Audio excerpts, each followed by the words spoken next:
Mereka berempat mengikuti jejak Lu Yun dan bergegas ke hutan batu. Tuan Qin bukan orang jahat. Setidaknya dia memperkenalkan situasi formasi sebelum memasuki formasi. Kamu salah. Anak tua itu sangat jahat. Kamu tidak melihat sikapnya yang menyendiri. Aku benar-benar ingin memotongnya dengan pisau. Macan hitam membuat gerakan menebas. Semuanya, cepat peluk Yuan Shouyi untuk melindungi jiwamu. Jiwa tidak membutuhkan tubuh fisik, jika tubuh fisik terluka, ia dapat pulih dengan cepat asalkan ia beristirahat dengan baik. Bentuk batu-batu di hutan batu ini hampir sama. Jika tidak membedakannya dengan cermat, Anda tidak akan bisa membedakannya sama sekali. Terlebih lagi, ada lempengan batu di bawah kakinya. Setelah mengambil beberapa langkah, dia selalu merasa seperti berputar-putar. Jika dia tidak melihat orang-orang datang satu demi satu di belakangnya, Lu Yun akan mengira dia telah bertemu hantu. Mulai formasi. Di luar hutan batu, Qin Bao berteriak. Lu Yun tiba-tiba merasakan kepalanya menegang, seolah jiwanya ditekan oleh sebuah batu besar. 4 orang lainnya tidak jauh lebih baik, dan mereka semua mendesak agar kultivasi mereka tetap bertahan. Susunan pemakan jiwa ini seharusnya tidak besar. Ayo cepat keluar. Setelah mengatakan itu, Lu Yun memimpin dan bergegas maju. Batu-batu besar lewat di belakangnya, dan dia merasakan kepalanya semakin sakit. Formasi pemakan jiwa ini sangat kuat, semuanya, hati-hati. Saat dia berteriak, dia berbalik, tetapi dia menemukan bahwa tidak ada satu orang pun di belakangnya sejak waktu yang tidak diketahui.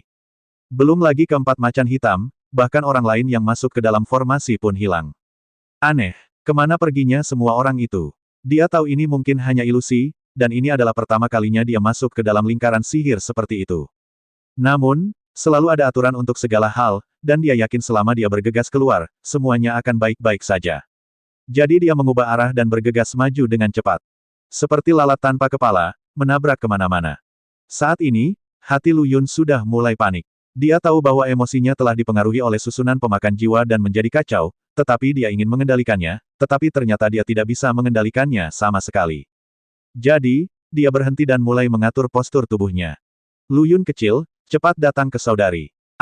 Ketika panggilan akrab terdengar di telinganya, Lu Yun berbalik dengan cepat dan melihat kakak perempuan tertuanya Ye Qingcheng berdiri di sana, tersenyum dan membuka tangannya ke arahnya. Hati Lu Yun tergerak dan dia buru-buru berlari menuju Ye Qingcheng. Tapi ketika dia memeluk Ye Qingcheng, dia melewatkan kesempatan itu. Keke, Lu Yun kecil, kamu benar-benar cemas, kok. Itu saudara perempuan kedua. Lu Yun berbalik lagi, hanya untuk melihat Lin Qingtan muncul di tempatnya sekarang. Senyuman yang telah lama hilang muncul kembali, membuat Lu Yun bersemangat. Tapi ketika dia bergegas ke Lin Qingtan, sosoknya menghilang lagi. Arai pemakan jiwa sialan, apakah kamu menginginkan orang seperti ini? Lu Yun berkata dengan marah. Xiao Lu Yun, siapa yang kamu tegur? Kamu tidak baik. Itu saudara perempuan ketiga. Di sebelah kiri, Liu Yaner mengedipkan matanya dengan penuh cinta. Lu Yun kecil, cepat datang ke saudari. Datanglah padaku. Kemarilah, saudari. Gur, petik 2, petik 2. Lu Yun benar-benar tercengang. Wang Bining, Chu Yao, Xiao Qin, Luo Li dan yang lainnya muncul di sekitarnya satu demi satu. Dia merasa seperti sakit kepala yang hebat, jadi dia segera menutup matanya rapat-rapat, memegangi kepalanya, dan berjongkok di tanah kesakitan. Dia berseru keras, seolah-olah dia telah menahan rasa sakit yang paling tak tertahankan di dunia. Hahaha, Lu Yun, kamu juga punya hari ini, sungguh membuka mata. Ini yang disebut retribusi. Hahaha, Lu Yun, pernahkah kamu berpikir bahwa hari ini tahun depan akan menjadi hari kematianmu? Petik 2, petik 2. Segera, sosok yang ditekan oleh Lu Yun muncul kembali. Dermawan, orang-orang di kota kami bergantung padamu. Ini Mingwan, terimalah, Dermawan. Saudara Lu, saya, Macan Hitam, harus berterima kasih. Jangan ada masalah dengan pangeran ini. Petik 2, petik 2. Sudah cukup. Momentum seluruh tubuh Lu Yun meledak seketika, dan energi kekaisarannya melonjak ke langit, langsung menghancurkan beberapa pilar batu di sampingnya. Nafasnya terengah-engah, wajahnya dipenuhi keringat, bahkan bajunya pun basah oleh keringat. Dia tiba-tiba membuka matanya dan mendapatkan kembali kejernihannya. Sebuah suara perlahan mencapai telinganya, tapi itu adalah jeritan. Melihat ke sepanjang suara, saya melihat beberapa orang jenius yang telah memasuki pertempuran berlarian dengan kepala di tangan, berteriak kesakitan. Lu Yun menyimpan energi kerajaan menutupi seluruh tubuhnya, dan kemudian dia merasa lebih baik. Dia bergegas ke hutan batu, mencari macan hitam dan yang lainnya kemana-mana. Benar saja, Heiyu berteriak ke pilar batu, aku tidak ingin kamu menjagaku. Sejak aku lahir, siapa di antara kamu yang menjagaku? Siapa yang peduli dengan hidup dan matiku? Dia adalah bukan pangeran ketiga, dialah satu-satunya orang yang ingin dilindungi oleh macan hitam sepanjang hidupnya. Setelah mengatakan itu, macan hitam mengangkat tinjunya dan memukul pilar batu dengan keras. Lu Yun buru-buru melangkah maju, menepuk punggungnya dengan telapak tangan, dan pada saat yang sama mengaktifkan energi kekaisarannya untuk menutupi tubuh macan hitam. Macan hitam berangsur-angsur menjadi tenang, tiba-tiba berbalik, dan menatap mata Lu Yun. Lu Yun melihat matanya merah dan air mata mengalir di pipinya. Hei Hu menyeka air matanya dan bertanya dengan keras, "Saudara Lu, ada apa denganku?" "Tidak perlu berkata apa-apa, ikuti saja aku untuk mencari orang lain." Keduanya bergandengan tangan dan berjalan melewati hutan batu. Di jalan, semua orang yang saya lihat menangis, dan saya juga melihat beberapa orang gila berkeliaran di tengah hutan batu. Mereka berdua tidak berani tinggal, jadi mereka berjalan mengelilingi orang-orang ini dan menemukan bayangan Su Ying di depan pilar batu. Su Ying sangat tenang. Dia berlutut di depan pilar batu dan bersujud. Lalu dia mengeluarkan sapu tangan kecil dari tangannya, membukanya dengan lembut dan mengeluarkan jepit rambut. "Bu, jangan khawatir. Orang yang menghinamu telah aku bunuh. Jiwamu di surga bisa beristirahat dengan tenang." Lu Yun melangkah maju dan mentransfer energi kekaisaran ke dalam tubuhnya. Su Ying sangat bersemangat, lalu melihat jepit rambut di tangannya, buru-buru membungkusnya dengan sapu tangan, lalu berdiri dan memandang Lu Yun dan dua lainnya. Cepat temukan kedua anak itu, sesuatu akan terjadi jika kamu menunggu terlalu lama." Lu Yun buru-buru mengganti topik pembicaraan. Ada tempat gelap di lubuk hati setiap orang, di mana rahasia yang tidak dapat dilihat disembunyikan, dan Lu Yun tidak ingin mengungkapkannya. Tidak lama kemudian, mereka bertiga sudah melihat saudara laki-laki dan perempuan Zhao. "Hei, kakak Lu, sepertinya kita akan menikmati anggur pernikahan setelah kita turun dari Gunung Suci," kata macan hitam sambil tersenyum. "Yah, aku yakin aku sudah selesai dengan anggur pernikahannya." Su Ying juga mengangguk dengan tangan bersilang. "Hei, aku hanya tidak tahu kapan aku bisa turun gunung." Lu Yun tidak begitu optimis. Belum lagi tidak bisa melihat Chu Yao, bahkan Luo Li dan Liu Yaner pun tersesat.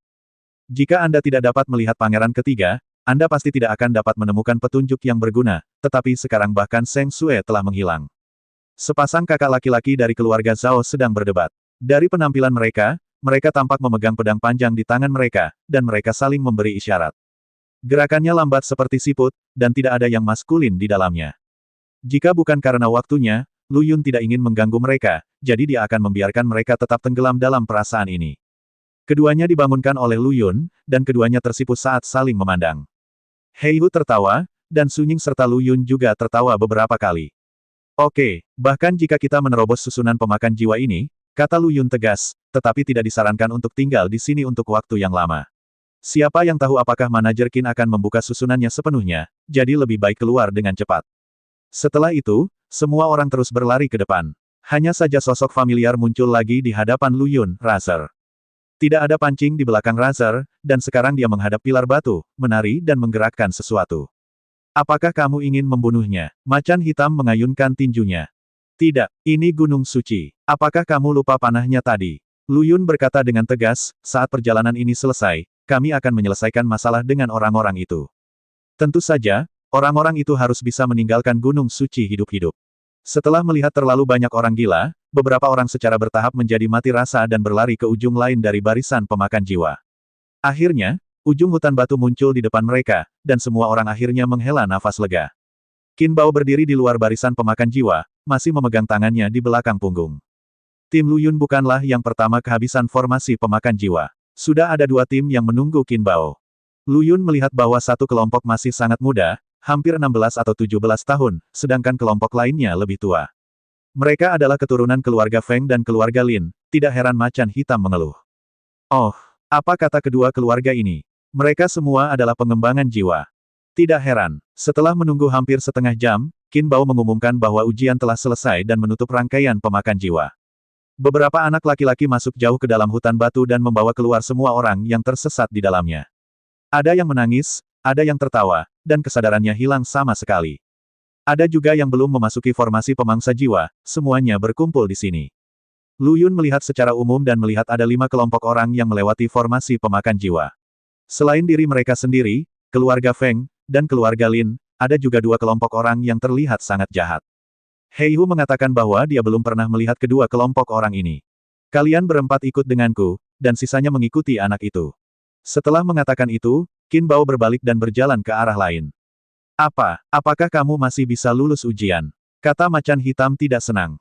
Pergi dan lihat dulu sebelum bicara. 5 tim pasukan menyerang 25 orang. Mengikuti Qin Bao, dia berjalan menuju bagian dalam istana. Tidak lama kemudian, sebuah area datar kecil muncul di depan mereka. Ada beberapa meja di tanah datar, dan ada minuman serta buah-buahan di atas meja. Atas isyarat Qin Bao, semua orang duduk satu demi satu. Tolong undang Peri Fei Yun. Saat suara Qin Bao turun, dia melihat sekelompok orang terbang turun dari puncak gunung di kejauhan. Semua orang melihat ke atas. Benar-benar Peri Fei Yun yang ada di sini. Hei, siapa yang mengikutinya? Tidak, Peri Fei Yun lah yang mengikuti orang lain. Pupil mata Lu Yun tiba-tiba membesar dan dia terhuyung. Hahaha, itu pangeran ketiga. Komandan melihat dan menemukan bahwa Nona Seng Sue ada di sini. Su Ying menunjuk ke arah pangeran ketiga dan berteriak. Dalam sekejap mata, pangeran ketiga dan yang lainnya sudah berada di depan semua orang. Lu Yun melihat pangeran ketiga masih tenang dan tenang saat ini, seperti di kota tanpa batas, Seng Sue mengikutinya dari dekat. Di sisi lain ada peri dengan penampilan luar biasa, yang seharusnya adalah Peri Fei Yun. Bagaimana bisa? Lu Yun tidak mengerti mengapa Seng Sue tidak datang mencarinya setelah menemukan pangeran ketiga. Pangeran ketiga jatuh di depan semua orang dan mengamati semua orang dari kiri ke kanan. Ketika matanya melewati Lu Yun, dia tidak berhenti sejenak. Kamu sudah bertemu pangeran ketiga, kenapa kamu tidak segera memberi penghormatan? Teriak Peri Fei Yun dengan keras. Setelah semua orang mendengar ini, mereka segera berlutut dan bersujud. Namun, hanya Lu Yun yang masih berdiri di sana. Saat itulah mata pangeran ketiga tertuju pada Lu Yun, dan Seng Sue di belakangnya tersenyum sebagai balasannya. Saya telah bertemu pangeran ketiga. Lu Yun perlahan mengangkat tangannya dan memberi hormat. Semuanya, bangunlah. Pangeran ketiga berkata dengan suara tenang, kamu layak menjadi jenius dunia bawah. Kamu telah tampil sangat baik dalam ujian ini. Terima kasih, pangeran ketiga, atas pujiannya. Semua orang memberi hormat lagi. Oke, pangeran ketiga bertepuk tangan, ini dia, hadiahi aku. Begitu kata, penghargaan, keluar, beberapa wanita abadi melayang, masing-masing memegang nampan di tangan mereka. Nampan itu ditutupi dengan kain merah. Ketika semua orang melihat ini, mereka sangat gembira. Lihat, ada banyak harta karun alam dan duniawi di sini. Selama kamu lulus ujian lagi, barang-barang ini akan menjadi milikmu. Qin Bao maju selangkah dan berkata, mari kita mulai menggambar sekarang. Anak laki-laki di samping melangkah maju, memegang sebuah kotak di pelukannya. Semua orang sangat gembira dan bergegas maju untuk mengambil undian, bahkan saudara-saudari Zhao tidak terkecuali. Hanya Lu Yun yang masih berdiri di sana. Mengapa kamu tidak menarik undian? Tanya Qin Bao. Mata semua orang tertuju pada Lu Yun, dan pangeran ketiga juga memandangnya dengan ragu. Jika kamu tidak menginginkan hal-hal itu, maka kamu tidak akan menarik undian. Lu Yun berkata dengan tenang. Ini, Qin Bao berbalik dan menatap pangeran ketiga. Pangeran ketiga perlahan mendatangi Lu Yun. Jika kamu berani tidak menaatiku, apakah kamu yakin aku akan membunuhmu? Surat, lalu kenapa kamu tidak segera menarik undian? Tidak pergi. Kenapa tidak pergi? Karena itu tidak diperlukan. Anda, pangeran ketiga sangat marah, dan auranya tiba-tiba meledak, tapi Lu Yun tetap tidak bergerak. Untuk waktu yang lama, pangeran ketiga menahan amarah di dalam hatinya. Oke, jika kamu berani, jangan berpikir bahwa aku tidak akan membunuhmu hanya karena kamu telah menyelamatkan hidupku. Pangeran ketiga berkata dengan dingin, katakan padaku, bagaimana kamu bisa mau menarik undian? Saya berani bertanya kepada pangeran ketiga, apakah racun di tubuh Anda sudah sembuh? Itu wajar. Kalau begitu, aku berani meminta beberapa orang lagi pada pangeran ketiga. Pangeran ketiga memasang ekspresi dingin dan menatap Lu Yun dengan mata menyipit. Kamu adalah orang pertama yang berani menanyakan syarat kepadaku. Jika pangeran ketiga tidak memberikannya, pergilah. Sebelum Lu Yun sempat mengambil beberapa langkah, dia mendengar pangeran ketiga tiba-tiba berteriak, berhenti. Kamu tidak bisa pergi sebelum aku melepaskanmu. Lu Yun merasa geli di dalam hatinya dan berbalik dan berkata, pangeran ketiga sangat agung. Saya, Lu Yun, tidak akan berpartisipasi dalam pesta ini. Katakan padaku, siapa yang kamu dan pangeran ini inginkan? Luo Li, Liu Yaner, Dugu Piaoling. Lu Yun menyebutkan nama ketiga wanita itu. Pangeran ketiga berbalik dan bertanya pada Peri Fei Yun, apakah ketiga orang ini ada di sini? Ya, Peri Fei Yun sedikit mengangguk. Pangeran ketiga berkata kepada Lu Yun, kamu mengambil undian untuk mengikuti ujian, dan jika kamu memenangkan posisi teratas, aku akan mengembalikannya kepadamu. Apakah ini benar? Haha, aku tidak akan pernah gagal memenuhi kata-kataku. Itu kesepakatan. Lu Yun melewati pangeran ketiga dan mendatangi anak laki-laki itu untuk mengambil undian. Setelah semua orang mengambil undian, Qin Bao mulai mengumumkan peraturan ujian sekolah. Dalam ujian ini, kompetisinya adalah tentang budidaya. Qin Bao menunjuk ke puncak gunung di kejauhan dan berkata, ada sepotong pilming di puncak gunung itu. Orang yang mengambil pilming paling banyak adalah dia, pemimpinnya. Karena ada 5 tim, hanya 1 orang dari setiap tim yang dikirim untuk total 5 putaran. Aku yang duluan. Apakah kamu keberatan? Lu Yun berkata sambil tersenyum. Tentu saja kami tidak keberatan jika saudara Lu mengambil tindakan. Hei Hu tertawa. Su Ying dan saudara-saudari Zhao mengangguk. Lu Yun tersenyum, menatap pangeran ketiga, lalu maju ke depan kerumunan. 4 orang lainnya juga berdiri di sekitar Lu Yun, siap bertarung demi Mingwan. Mengikuti perintah Qin Bao, kelima orang itu melompat ke udara pada saat yang bersamaan. Lu Yun melompat ke udara, tetapi kecepatannya tidak cepat, memungkinkan orang lain terbang lebih dulu. Keempat orang itu tidak menganggapnya serius, mereka hanya memperhatikan orang-orang di sekitar mereka. Semua orang merasa damai di paruh pertama perjalanan, hingga mendekati puncak gunung, akhirnya ada yang mengambil tindakan. 1 orang dari keluarga Feng adalah orang pertama yang menyerang dan menyerang kultivator wanita dari keluarga Lin di sebelahnya. Kultivator wanita dari keluarga Lin telah bersiap dengan baik dan buru-buru menghindar ke samping. Namun, serangan keluarga Feng adalah langkah yang salah, dan dia memanfaatkan situasi tersebut untuk menyerang kultivator wanita di sisi lain. Lu Yun dapat melihat dengan jelas dari belakang bahwa kultivator wanita di sebelah kanan juga telah bersiap, dan pada saat yang sama dia bertepuk tangan dan berhadapan dengan keluarga Feng. Para biksu yang telah berhasil sejauh ini pastinya adalah elit di antara para elit. Bagaimana mereka bisa dengan mudah jatuh ke dalam rencana orang lain? Lu Yun sedang menonton pertunjukan di belakang keempat orang itu dan mengamati metode mereka pada saat yang bersamaan. Terbang di atas puncak gunung, mereka berempat berkumpul dan mulai bertarung, sama sekali mengabaikan Mingwan yang gelap di bawah. Lu Yun tidak terburu-buru, hanya tergantung di udara dan mengamati dari kejauhan. Pergerakan keluarga Feng lambat dan terukur, sedangkan kultivator perempuan keluarga Lin sangat kuat dan gerakannya mematikan. Melihat dua lainnya, mereka terus menghindari serangan dan menunggu peluang. Namun, Lu Yun juga bisa merasakan perhatian dari keempat orang itu. Beberapa orang mengambil tindakan sambil perlahan jatuh, dan pada saat yang sama mereka mendekati Mingwan. Yang tidak diketahui Lu Yun adalah bahwa pilming sebenarnya tumbuh dari tanah. Dia pernah menggunakan benda ini sebelumnya ketika dia memanen api neraka. Tak perlu dikatakan, efeknya alami. Namun yang menarik sebenarnya bukanlah pil tersebut, melainkan hadiah dari pangeran ketiga. Mereka berempat bertarung seimbang di udara, namun yang jelas tidak ada yang berusaha sekuat tenaga, karena takut orang lain akan memanfaatkan situasi tersebut dan mendapat keuntungan besar. Lu Yun secara alami memahami pemikiran mereka berempat. Jika satu pihak menjadi sasaran, orang itu pasti akan kehilangan kualifikasi untuk bersaing memperebutkan Mingwan. Dalam sekejap mata, semua orang bertarung selama setengah jam. Tidak ada pemenang, dan banyak energi spiritual yang terbuang. Segera, mereka berempat melakukan tipuan pada saat yang sama dan melompat menjauh. Kemudian, mereka bergegas menuju Pilming pada saat yang bersamaan. Lu Yun masih melayang di udara dengan tenang, menyaksikan 4 orang bertarung demi Mingwan. Keluarga Feng adalah orang pertama yang mengambil tindakan. Dengan lambaian tangannya, sepotong kecil Mingwan dengan cepat naik ke udara. Saat keluarga Feng melemparkan ikat pinggang panjang dan membawa Mingwan ke dalam pelukannya, keluarga Lin kultivator wanita di belakangnya telapak tangan menghantam bagian belakang jantungnya. Kemudian, kultivator wanita dari keluarga Lin meraih ikat pinggang panjangnya, namun dihadang oleh 2 orang lainnya. Kultivator perempuan dari keluarga Lin tidak lagi ingin bertarung dan langsung melompat ke udara. Kemana harus pergi? Seorang pria naik ke udara dan mencegatnya di udara.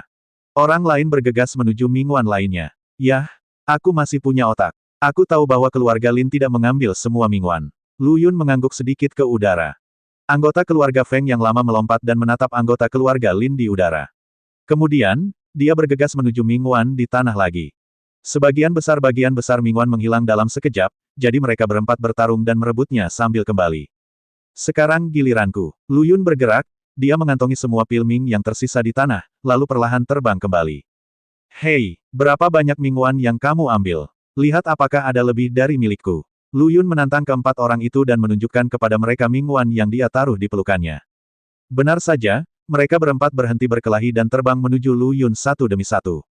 Lu Yun menolak lari dan menunggu mereka mengambil tindakan. Tentu saja dia tidak bisa lari, karena dia memiliki jumlah pilming yang paling sedikit dan tidak bisa menjadi pemimpin kelompok ini. Tahukah Anda, jumlah pilming yang didapatnya akan berdampak langsung pada apakah dia bisa bertemu dengan kedua saudara perempuannya. Meski pangeran ketiga yakin orang itu masih hidup, dia tetap tidak tahu di mana dia berada. Dia memanfaatkan keterampilan tubuhnya untuk menghindari serangan keempat orang tersebut. Tentu saja, tidak keempat orang tersebut menyerang Lu Yun. Bagaimanapun, ada seorang kultivator wanita dari keluarga Lin dan seorang kultivator lain yang juga memiliki Mingwan. Perjalanan pulang sudah setengah jalan. Dilihat dari jumlahnya, keluarga Lin mendapat Mingwan paling banyak, dan Lu Yun mendapat paling sedikit. Jika dia kembali seperti ini, Lu Yun pasti akan kalah. Namun, Lu Yun menangkap semangat bersaing orang-orang ini dan dengan sengaja memimpin mereka untuk menyerangnya. Ia masih memahami bahwa memancing di perairan yang bermasalah itu mudah. Kultivator wanita dari keluarga Lin pernah menjadi sasaran serangan oleh 3 orang lainnya. Dia tidak punya waktu untuk menyingkirkan Mingwan, jadi dia hanya bisa melindungi Mingwan di pelukannya dengan satu tangan dan menggunakan tangan lainnya untuk melindunginya, membalas musuh. Keluarga Feng menyingkir, dengan cepat membentuk segel dengan tangan mereka, dan dengan cepat menamparkan telapak tangan. Namun, telapak tangan ini tidak menyerang kultivator wanita dari keluarga Lin. Hah, Lu Yun melihat ada yang tidak beres, jadi, kamu satu grup. Hati-hati, 2 biksu lainnya terkejut dengan tindakan keluarga Feng dan buru-buru menghindar. Kultivator wanita dari keluarga Lin memanfaatkan momen ini dan bergegas menuju garis finish. Namun, Lu Yun mengelak dan langsung menghentikan kultivator perempuan dari keluarga Lin. Pada saat yang sama, jari-jarinya sudah berada di alisnya. Jika kamu tidak ingin mati, jangan bergerak. Ah! Kultivator wanita keluarga Lin terkejut. Sebelum dia sempat bereaksi, Lu Yun telah mengambil sabuk panjang dari lengannya dan memasukkan Mingwan ke dalam pelukannya. Jangan pergi, pencuri kecil. Keluarga Feng awalnya ingin membunuh 2 pecundang dan melindungi kultivator perempuan dari keluarga Lin, tetapi tindakannya memberi keuntungan bagi Lu Yun. Lu Yun tidak melarikan diri karena masih ada bagian dari pil Ming di tangan orang lain. Pada saat yang sama ketika keluarga Feng menyerang, dia langsung terbang ke arah orang lain yang membawa pil Ming. Kedua biksu yang masih sok melihat Lu Yun terbang ke arah mereka dan buru-buru menyerang di saat yang bersamaan. Tapi Lu Yun mengubah arahnya untuk sementara, dan pukulan itu menimpa keluarga Feng. Engah! Keluarga Feng memuntahkan seteguk darah dan hampir jatuh dari udara. Dan Lu Yun sudah merunduk di belakang mereka berdua. Jangan bergerak. Jika kamu bergerak lagi, aku akan menembak. Teriakan dinginnya mengagetkan mereka berdua. Tembakan Lu Yun seperti kilat, mengarahkan 2 pancaran energi kekaisaran pada keduanya. Tepat ketika mereka berdua lumpuh, dia mengambil Mingwan dari salah satu dari mereka. Hehe, semua Mingwan adalah milikku. Lu Yun tertawa dan terbang kembali, sama sekali mengabaikan perasaan keempat orang itu. Ada teriakan dan kutukan dari 4 orang di belakangnya, tapi Lu Yun mengabaikannya dan langsung terbang kembali ke pangeran ketiga. 4 orang lainnya datang kemudian, semuanya menatap Lu Yun dengan wajah pucat. Setelah bekerja lama, mereka membuat gaun pengantin Lu Yun. Tidak peduli bagaimana mereka memikirkannya, mereka berempat merasa tidak nyaman. Di sisi lain, Lu Yun memiliki senyuman tidak sedap yang membuat orang ingin menamparkan wajahnya. Pangeran ketiga mengangguk pelan. Grup selanjutnya. Tapi sebelum Qin Bao selesai berbicara, dia disela oleh Lu Yun. Manajer Qin, di mana kelompok selanjutnya? Semua Mingwan di sana ada di sini. Dengan mengatakan itu, Lu Yun menuangkan semua pil Mingwan di tangannya ke tanah. Dengan begitu banyak pil Ming yang ditumpuk, pemandangan itu begitu mengejutkan sehingga bahkan pangeran ketiga pun tidak bisa menahan gemetar di pupil matanya. Bagus sekali, kakak Lu. Macan hitam menghampiri Lu Yun dan menepuk pundaknya dengan keras. Pangeran ketiga, bisakah kamu memenuhi janjimu kepadaku? Lu Yun berkata dengan penuh semangat. Tentu saja bisa dipenuhi. Pangeran ketiga berkata dengan lantang, namun, kamu juga harus menyetujui permintaanku. Ah! Lu Yun terkejut. Dia tidak pernah membayangkan pangeran ketiga akan melakukan tipuan seperti itu padanya.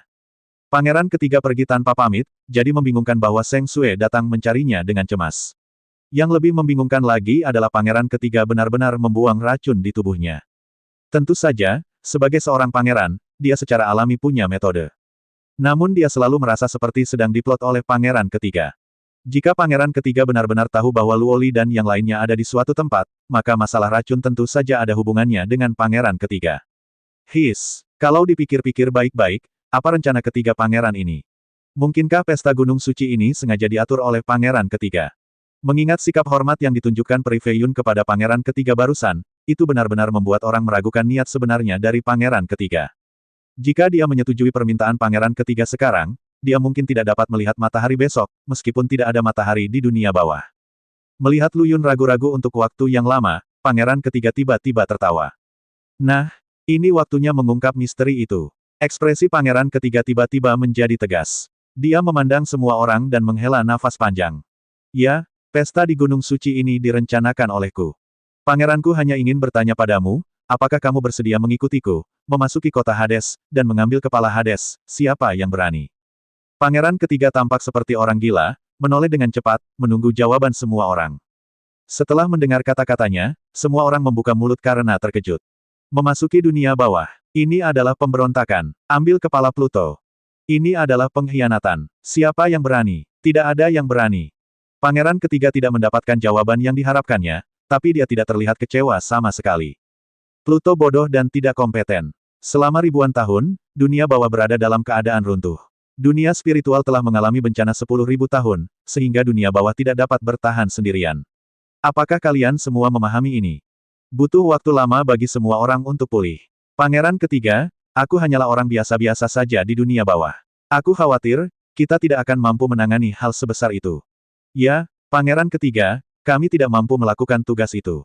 Ahahaha. Pangeran ketiga menengadah ke langit dan tertawa. Dia mengulurkan tangannya dan menunjuk ke semua orang. Kalian, tanpa ambisi besar, cepat atau lambat akan tenggelam dalam arus sejarah. Apakah kalian mempraktikkan Taoisme dan bersedia menjadi biasa-biasa saja? Lu Yun mengertakkan gigi dan mendengarkan pembicaraan fasih Pangeran ketiga. Omong kosong macam apa yang tidak punya ambisi, omong kosong macam apa yang biasa-biasa saja, bukankah karena Pangeran ketiga tidak bisa menjadi Pluto berikutnya dan dia menyimpan dendam? Terus terang, Pangeran ketiga adalah orang yang egois. Identifikasi selesai. Lu Yun tiba-tiba merasa tidak enak di hatinya. Akankah Pangeran ketiga saat ini masih memenuhi janjinya? Saat semua orang tercengang, seseorang datang dengan cepat dari kejauhan. Pangeran ketiga, Lu Yun mengikuti suara itu dan terkejut lagi. Orang yang datang tidak lain adalah Changlan tua yang telah dihidupkan kembali oleh aura kekaisarannya. Lu Yun akhirnya tahu kenapa dia tidak bisa melihat siapapun ketika dia pergi mencari penatua Changlan. Ternyata dia juga datang ke Gunung Suci untuk berpartisipasi dalam pesta itu. Penatua Changlan, apa kabar? Pangeran ketiga bertanya dengan tergesa-gesa. Jelas sekali bahwa dia sedang menunggu Penatua Changlan menyampaikan kembali pesan yang sangat penting. Ekspresi Penatua Changlan memberitahu Lu Yun bahwa keinginan Pangeran ketiga telah terkabul. Untungnya, sudah diatur. Penatua Changlan membungkuk dan memberi hormat. Taiya, Pangeran ketiga menamparkan pahanya dengan keras. Segera, dia berbalik menghadap Lu Yun dan yang lainnya. Apakah kamu melihatnya? Kota Hades sedang panik. Raja Hades secara pribadi memimpin pasukan Hades keluar untuk menghancurkan kita, hahaha. Setiap orang, Lu Yun tidak bisa menahan diri untuk tidak mengerutkan kening. Dia merasa seolah-olah ada benang yang hilang di benak Pangeran ketiga di depannya. Dikepung dan ditekan, bukankah kita harus cemas? Kenapa dia begitu bahagia? Bahkan macan hitam menghampirinya dan bertanya dengan suara rendah, Saudara Lu, apakah racun Pangeran ketiga sudah kambuh? Atau apakah racun itu belum dikeluarkan dari tubuhnya sama sekali? Puff, Lu Yun tidak bisa menahan tawa. Namun tawanya menarik perhatian Pangeran ketiga. Mengapa kamu tertawa, Lu Yun? Katakan padaku, apa yang kamu tertawakan? Pangeran ketiga menghampiri Lu Yun dengan sangat serius, aku, Pangeran, telah membuat persiapan dan menunggu hari ini datang. Pangeran ketiga melirik semua orang. Dan kamu akan menjadi komandanku yang paling aku banggakan. Kamu akan memimpin pasukanku dan membunuh semua prajurit di kota Hades hingga berkeping-keping. Kenapa kamu menangis? Kamu harusnya bangga dengan hari ini. Semua orang kembali bingung. Memerintahkan pasukan Pangeran ketiga. Melawan Hades. Gila, selama bertahun-tahun yang tak terhitung jumlahnya, dunia bawah selalu damai. Masalah apa yang sedang dilakukan ketiga pangeran ini? Lu Yun sepenuhnya mengerti. Pesta Gunung Suci, bersama dengan ujian sekolah ini, sepenuhnya merupakan permainan yang ditetapkan oleh pangeran ketiga atas pilihannya sendiri. Sejak dia memasuki kota Lin Sui, dia sudah menjadi bagian dari permainan ini. Dia tiba-tiba menoleh untuk melihat ke arah Heihu, tapi wajah Heihu juga sama kosongnya.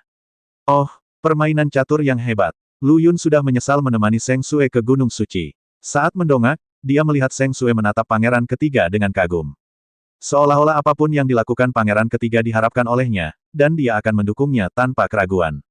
Hei, mereka bilang wanita itu berhati jahat, tapi sekarang sepertinya teman lamaku tidak menipuku. Lu Yun benar-benar ingin memberikan dirinya ban kapten yang besar.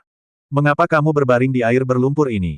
Tapi sudah terlambat untuk mengatakan apapun sekarang. Lingkungan sekitar sudah dikelilingi oleh ratusan pembudidaya.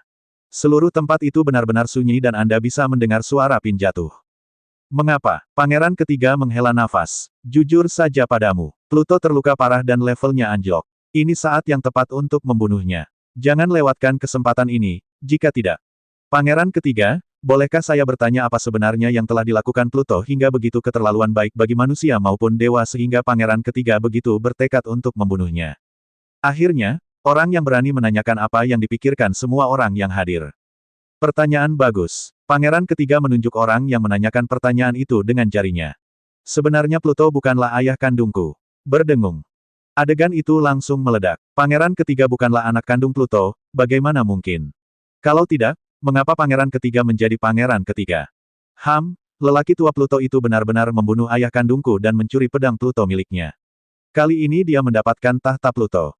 Seluruh tempat kembali gempar. Jumlah informasi saat ini begitu besar sehingga tidak ada yang bisa mencernanya untuk sementara waktu. Lu Yun juga merasakan jantungnya berdebar kencang. Ia tidak pernah membayangkan ada begitu banyak cerita di dalamnya. Sebenarnya Pluto yang kamu kenal adalah penjahat yang keji. Dia tidak hanya membunuh ayah kandungku, tapi juga menajiskan ibu kandungku.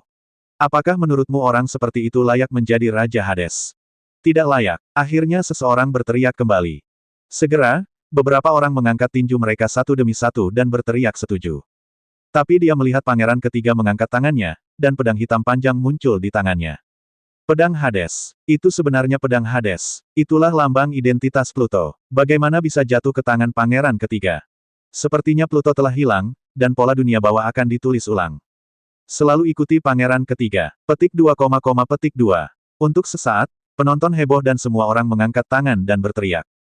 Ups, kakak Kenon dalam bahaya. Lu Yun mengepalkan tangannya. Long Chanao datang ke dunia bawah untuk mencari pedang Pluto agar bisa selamat dari bencana 10.000 tahun di dunia spiritual. Namun kini, pedang Pluto telah jatuh ke tangan pangeran ketiga. Alasannya tidak diketahui oleh Lu Yun. Yang dia ingin lakukan hanyalah menemukan Luoli dan yang lainnya, dan mengarungi air berlumpur ini sangatlah berbeda. Namun, pangeran ketiga jelas-jelas memasang postur untuk memenangkan hati orang-orang. Pangeran ketiga langsung berdiri di depan Lu Yun. Saya sangat mengagumi Anda. Sejak Anda menyelamatkan hidup saya memutuskan bahwa Anda akan menjadi marsal saya. Pangeran ketiga tersenyum dan berkata, dan fakta telah membuktikan bahwa Anda sepenuhnya mampu melakukan semua ini. Pangeran ketiga, kamu juga tahu bahwa aku hanya untuk wanita, aku mengerti. Pangeran ketiga meraih tangan Lu Yun, selama kamu berjanji padaku untuk menjadi panglima tertinggiku, aku akan mengembalikan wanitamu kepadamu, bagaimana dengan itu? Kelihatannya seperti negosiasi, tapi sebenarnya ini adalah ancaman. Ini adalah syarat pertukaran, suatu transaksi, bukan suatu bantuan. Saat ini, Lu Yun memiliki dua jalan untuk dipilih. 1. Setujui permintaan pangeran ketiga, jadilah panglima tertinggi ketiga pasukan, dapatkan Luoli dan lainnya, lalu pimpin pasukan untuk menyerang kota Hades, bunuh Hades, dan kirim pangeran ketiga ke tahta Hades. 2. Tolak pangeran ketiga. Namun, harga penolakannya pasti mahal. Belum lagi apakah pangeran ketiga akan membunuhnya atau tidak. Mayatnya juga tidak. Setelah mempertimbangkan pro dan kontra, Lu Yun yakin bahwa dia hanya punya satu pilihan, yaitu berkompromi. Dia tiba-tiba menyadari bahwa, sejak saat yang tidak diketahui, hidupnya telah dikendalikan oleh benang tak kasat mata. Sama seperti boneka yang diikat dengan tali, Anda sama sekali tidak memiliki kendali atas diri Anda sendiri. Sepertinya dia makmur, mengalahkan semua master, tapi pada akhirnya, apa yang dia dapatkan? Terima kasih kepada pangeran ketiga atas kebaikanmu. Aku, Lu Yun, bersedia membantumu. Busur, salut, ini adalah hal yang paling tidak disengaja yang pernah dikatakan Lu Yun. Hahaha, bagus, bagus. Pangeran ketiga tertawa, saya bersumpah dengan hati tahu saya bahwa saya tidak akan pernah malu pada saudara-saudara saya. Jika tidak, tubuh saya akan mati, tahu saya akan hilang, dan saya tidak akan pernah memasuki reinkarnasi. Setelah mengatakan itu, pangeran ketiga menatap mata Lu Yun dengan senyuman di wajahnya. Artinya sangat jelas, dia sedang menunggu Lu Yun bersumpah dengan hati taunya. Saudara Lu, cepatlah. Macan hitam di samping terus mengedipkan mata pada Lu Yun. Lu Yun ragu-ragu lagi dan lagi, tapi akhirnya berkompromi. Aku, Lu Yun, bersumpah dengan hati tauku bahwa aku tidak akan pernah mengecewakan cinta pangeran ketiga.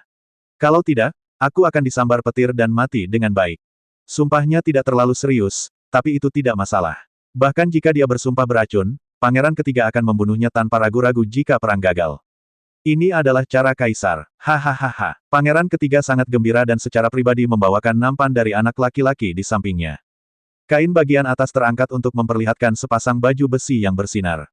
Marsekalku, ini seragammu yang tampan. Lu Yun hanya bisa gigit jari dan mengulurkan tangan untuk mengambilnya. Pangeran ini akan memberimu hal baik lainnya. Pangeran ketiga mengulurkan tangannya, dan sebuah botol porselen kecil sebesar ibu jari tiba-tiba muncul di tangannya. Tiba-tiba, pikiran Lu Yun terangkat. Di suatu tempat di udara, dia merasakan jejak aura aslinya. Ini, benar, ada setetes esensi darah dari para dewa dan iblis kuno di sini. Sepertinya jenderalku sudah merasakannya, hahaha. Setelah Lu Yun mendengar ini, tubuhnya terguncang. Esensi dan darah dewa dan iblis kuno ini mungkin tidak berharga atau bahkan meracuni orang lain, tetapi ini lebih baik daripada racun. Tapi bagi Lu Yun, itu hanyalah keuntungan yang sangat besar. Dia sendiri adalah tubuh dewa dan iblis, dan dengan setetes esensi dan darah ini, budidayanya dapat meningkat pesat. Terima kasih, Pangeran ketiga, atas hadiahnya. Lu Yun memberi hormat lagi. Setelah menyelesaikan Lu Yun, Pangeran ketiga memberikan hadiah kepada yang lain. Dengan apa yang terjadi pada Lu Yun sebelumnya, yang lain tidak berani melanggar perintah Pangeran ketiga, jadi mereka tidak punya pilihan selain menerimanya. Macan hitam dinobatkan sebagai jenderal dan merupakan jenderal paling kuat di bawah Lu Yun.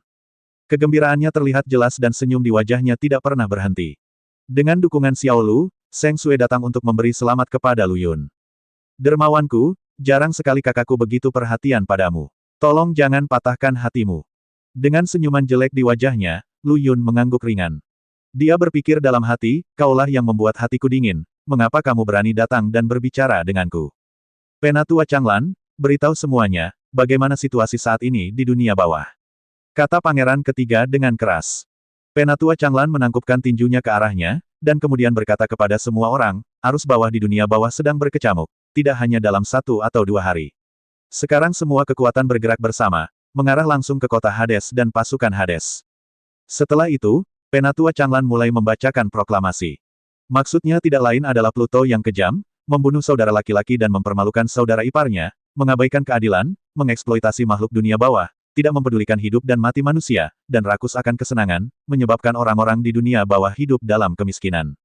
Seluruh pesannya sangat berapi-api, dan setiap orang yang mendengarnya dipenuhi dengan kemarahan, berharap mereka bisa memakan tulangnya dan memakan dagingnya untuk menghilangkan kebencian mereka. Bahkan Lu Yun sangat marah pada Pluto setelah mendengar ini. Bukankah Pluto terkutuk ini hanya Pluto yang bebas? Mengapa kamu harus menyebabkan begitu banyak hal? Tidak apa-apa sekarang. Orang-orang ingin membunuhmu untuk membalas dendam dan menghilangkan kerugian bagi orang-orang, jadi aku bertanya apakah kamu takut?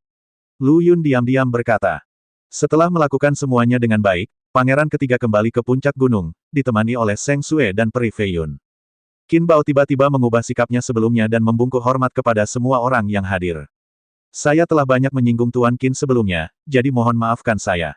Qin Bao berkata sambil tersenyum, akomodasi Anda telah diatur. Jika Anda butuh sesuatu, hubungi saya kapan saja. Penatua Changlan mendatangi Lu Yun sambil tersenyum. Nak, kita bertemu lagi, selamat. Penatua Changlan. Apapun yang terjadi, Penatua Changlan selalu harus berterima kasih padanya karena telah memberinya petunjuk tentang meriam naga, dan dia juga menggunakan energi kerajaannya untuk menyelamatkan hidupnya. Kini keduanya dianggap kenalan, yang membuat orang lain iri. Bisa disambut oleh Penatua Changlan, salah satu dari 4 dewa penjaga, mungkin hanya ada sedikit orang di seluruh dunia bawah yang menerima perlakuan seperti itu. Oleh karena itu, semua orang semakin tidak dapat memahami Lu Yun, dan mereka semua memandangnya dengan iri dan cemburu. Elder, bisakah Anda memberi saya waktu sebentar untuk berbicara? Keduanya datang ke samping. Lu Yun melihat sekeliling, lalu bertanya dengan suara rendah, Penatua Changlan, saya selalu merasa ada yang mencurigakan dalam masalah ini. Mari kita bicara dan mendengarkan. Penatua Changlan duduk di tanah. Lu Yun juga buru-buru duduk. Tetua, apakah yang dikatakan pangeran ketiga itu benar? Apakah dunia bawah sudah begitu tak tertahankan? Ya, Pluto memang bukan Pluto yang asli. Pluto yang asli adalah ayah kandung dari pangeran ketiga. Jadi, pangeran tertua dan pangeran kedua. Dia dan pangeran ketiga adalah saudara tiri. Setelah menerima konfirmasi, Lu Yun terkejut. Terlahir dari ayah yang sama, mengapa ketiga bersaudara ini begitu berbeda? Penatua Changlan tersenyum dan berkata, saya tahu Anda sangat ragu. Anda pasti berpikir bahwa ini semua palsu. Faktanya, tidak demikian. Seluruh dunia bawah telah membenci Hades sejak lama, tetapi waktunya belum tiba, datanglah. Lalu, bagaimana dengan Yuan Nian? Kenapa dia mencegah pangeran ketiga mengambil alih tahta Pluto? Itu karena Yuan Nian ingin melindungi pangeran ketiga.